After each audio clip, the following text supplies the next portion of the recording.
hungry, not thirsty. Before you even consider outside funding, please understand that you don't have to get outside funding. You can own 100% or 95% of your company, and the success of it, have $1 million company and own all of it, or have a $10 million company and own 10% of it, but you don't have any control over it. Who has been that sort of like inspiration or possibility model for you? It's funny because a lot of the role models that I've had have been, again, straight white men, because that's what you see. That's what was out there. I did my first book because I learned from all of these people who I could relate to in some ways because we're all human, but in other ways I couldn't. And so I'm personally trying to become that for a lot of people. And then I kind of connect people. But Janet is a great example. I've always looked at Janet as she's this strong Black woman who at 13 years old, I saw her live for the first time, my first concert, and I was in the front row. And what that taught me at 13 is that I could do anything. People think that maybe I just love her music, but it's really like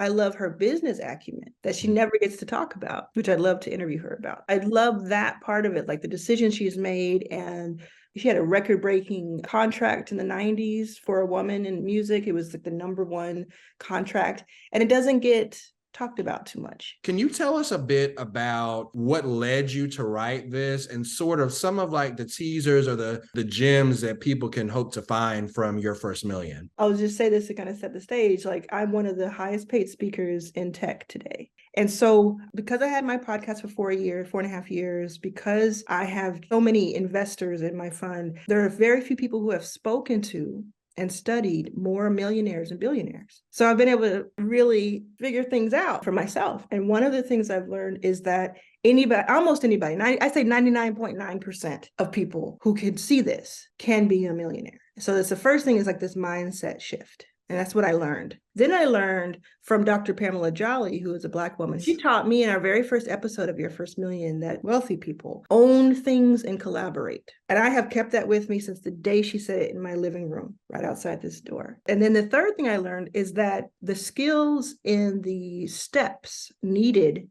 to become a millionaire can be taught, can be transferred. When I understood that, I said, well, let me distill that into a book.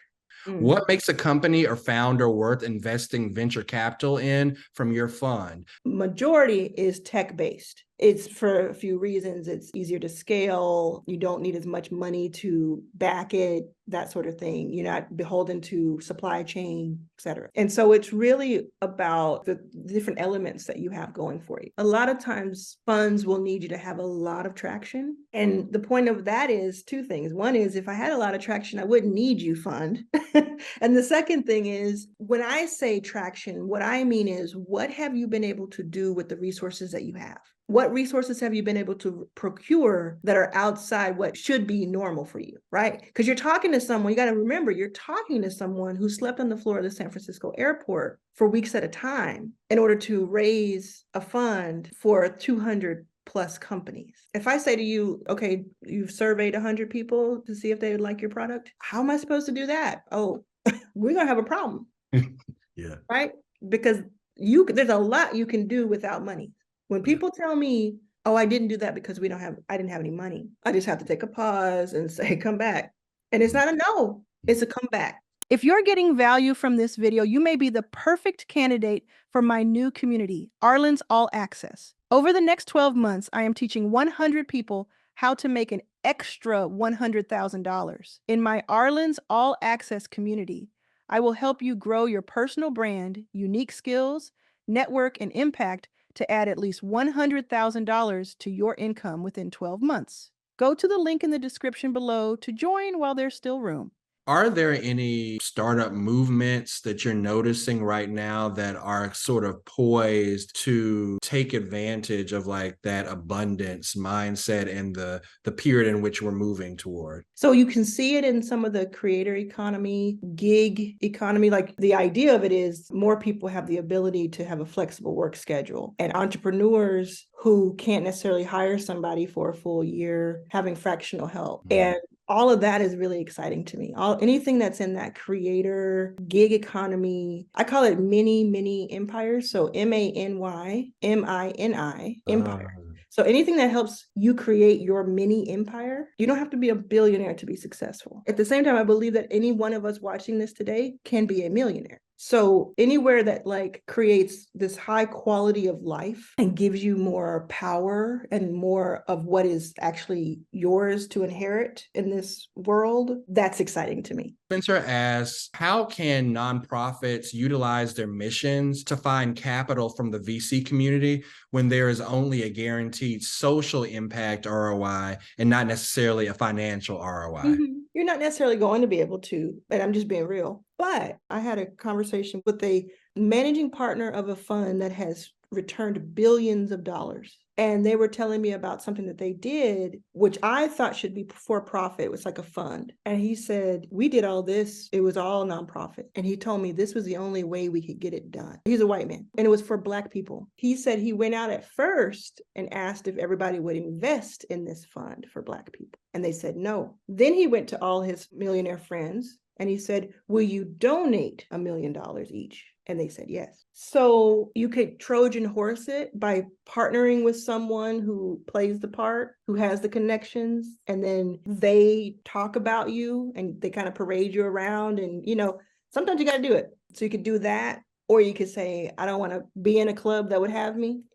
I don't know if I want to do that necessarily, but that's just the reality. And he was being real honest with me. What do you know now in 2023 that you wish that you had known in 2015? I think just on a personal level, I wish I knew that people's word didn't equal like money in the bank. What I love about that is that I can now kind of give warnings to people on their way here. So I like that I have learned that what we thought was true, but then, along the way, there's some things that have happened. I'm curious if you can sort of tell us, what does the queer economy mean or represent to you? I honestly don't have a lot of opportunity to think about this. And so I love that I do. It's such a part of my identity, and I don't get to talk about it as much. Now, I'm married to my wife, Anna. We have been tracking since we started different things, like how many women do we invest in compared to the industry norm? How many Black people do we invest in, et cetera? How many LGBTQ plus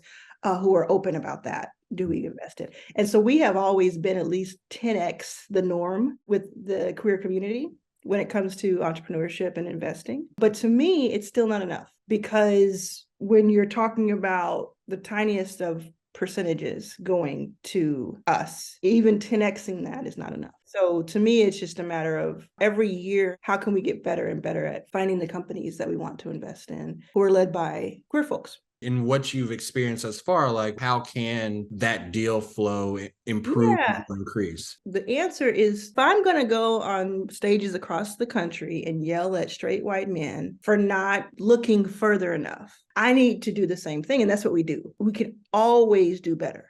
So our last question, I think, is a really beautiful one to end on, is what is your best advice to someone looking for the courage to take the leap?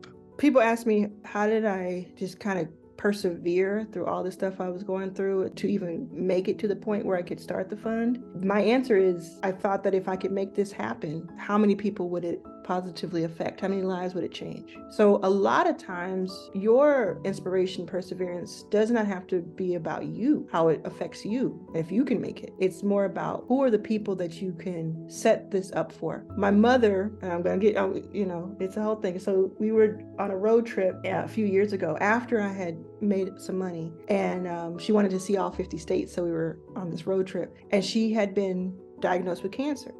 And we were on this road trip, and I'm driving, but she made me cry because she said she read a proverb that says that the seed doesn't see the petal. So what she was saying to me in that conversation was, I may not be able to see everything you accomplish. I will say that she had surgery and she's cancer free. And she's living her best life. Believe me, go see her. With a great eyewear line too. Yes, just a beautiful eyewear line. Yes, at 74. But that's what I think now. I think there's so many of these companies that I am going to get to see what happens to them, but there's so many of these companies. I'll never know the depths of people who are affected by my book. Or books. So you will never know. And to me, that's enough.